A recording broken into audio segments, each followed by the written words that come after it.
Elambus bowling ja pubi avamisele on astunud sisse kaunis daam minu kõrval, Pille, kes on ju meil teada-tuntud oma fondi asutaja. Pille Lill, täitsa teatrilaval oleme siin ju, mis sa arvad? Minul täitsa kodune. Mulle meeldib teater ja mulle meeldivad niisugused kohad, mulle meeldivad tuled.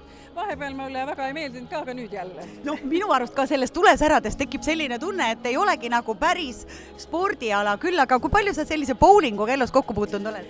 No õnneks tänu lastele väga palju, sest lapsed on ikkagi suured ja nemad tahavad väga käia igal pool, nii et me oleme abikaasaga ka kaasas ja vahest kutsutakse meid sinna siis nagu sünnipäevi tähistama või midagi.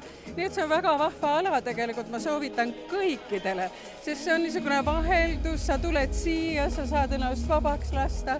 Ma vaatasin seda menüüd, siin on fantastiline, on ka väikestele lastele ja on kõikidele, nii et siin on kõigile midagi. Mulle kohe ma pean küsima ära, Pille, et sa ütlesid, et sa oled juba korduvalt käinud ja sulle meeldib bowling. Ütle mulle, straigid on sul nagu käes? No ei, ma ei ütle nii. Ma olen ikka niisugune tagasihoidlik sportlane. Kui ma olin noorem, siis ma muidugi sportisin väga palju, aga nüüd läheb aeg kõik kultuurile, kus sa saad seda aega võtta nii palju, et tulla ka siia.